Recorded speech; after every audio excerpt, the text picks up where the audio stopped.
तो welcome back respected friends. तो एक कॉल आ गई थी, नतीजतन वीडियो कट करनी पड़ी और दोबारा से हम डिस्कस करेंगे कि हम बात कर रहे थे कि जिस वक्त नादिर शाह यहां से वापस चले गए तो उनके जाने के बाद एडमिनिस्ट्रेशन ने किसी हद तक रिवाइव करने की कोशिश की थी। The empire might have been revived but unfortunately it was in 1700 around 1760 that there was the invasion from a foreign Afghan ruler Ahmed Shah Abdali।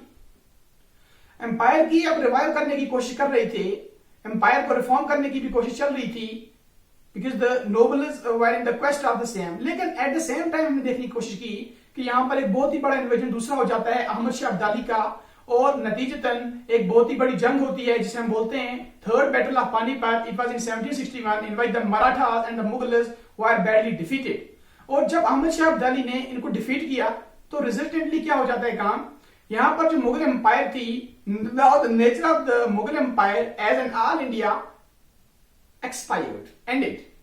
हम ये कह सकते हैं अब ये एक ऑल इंडिया एम्पायर नहीं रह गई थी, अब now it has become a regional power, क्योंकि कुछ इलाकों में अब मुगल्स का पावर रह गया था। क्योंकि जब नादिर शाह ने पहले और बाद में अहमद शाह अब्दाली ने भी यहां पर लूट मार की, थर्ड बैटल ऑफ पानीपत होती है which was the most destructive battle even ever. तो इस तरह से हमने देखने की ये कोशिश की कि जो मुगल एम्पायर था वो कंप्लीट तौर से अब डिसइंटीग्रेट होने लगा था, पूरी तरीके से खत्म हो गया था। अब तो ये एक रीजनल पावर रह गया था बनिस्बत ऑल इंडिया पावर। तो यहां पर हमने आज यहाँ पर फ्रेंड्स डिस्कस करने की कोशिश की है decline of the Mughal empire. तो इसमें हमने causes of the decline of Mughal empire की बात की, जिसमें हमने सबसे पहला काज देखने की कोशिश की थी that was actually the harsh policies और we can say the harsh steps taken by Aurangzeb. हमने देखा कौन कौन से स्टेप औरंगजेब ने उठाए जिसकी वजह से जो एडमिनिस्ट्रेशन थी उसकी जो स्टेबिलिटी में वीकनेस आ गई। उसके बाद हमने देखा कि there were actually the wars of succession, जब डेथ हो गई औरंगजेब की फिर वार्स ऑफ सक्सेशन बिगेन हो गया, एक नया chain for capturing the throne began the wars of succession, जिसकी वजह से वहां पर लॉस ऑफ मैन मटेरियल हुआ, ये देखा हमने।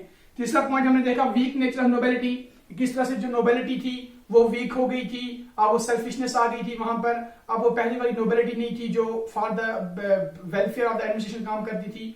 चौथा पॉइंट हमने देखने की कोशिश की है that was actually zamindari crisis, किस तरह से लैंड लॉर्ड्स जो थे, किस तरह से जो पीजेंट्स थे उन्होंने रिवोल्ट किया गवर्नमेंट के खिलाफ, जिसकी वजह से जो अंदर से जो एडमिनिस्ट्रेशन थी, अंदर से जो सिस्टम था वो वीक हो रहा था। फाइनली हमने देखा कि जो फॉरेन इन्वेजन हुए, specifically the invasion of Nadir Shah जब आए यहाँ पर, ही लूटेड, ही प्लंडर्ड, फिर बाद में अहमद शाह अब्दाली आए, उन्होंने भी लूट प्लंडर करने की कोशिश की। तो इस तरीके से जो ये मुगल एम्पायर था ये कंप्लीट तौर से डिसइंटीग्रेट हो गया। तो आप जरूर हमारे पिछले एक दो वीडियो हमने भेजे हैं where we have discussed about the later Mughals, कि औरंगजेब के बाद जो मुगल्स आए थे उन्होंने किस तरह से एक प्लेटफॉर्म प्रोवाइड किया था जिसकी वजह से मुगल एम्पायर जो थे वो डिसइंटीग्रेशन की ओर, जवाल की ओर जा रहे थे। आप वो वीडियो जरूर देखिए। उसके बाद आप ये वाला वीडियो भी देखिए cause of the decline of the Mughal empire, कौन कौन से काज बने।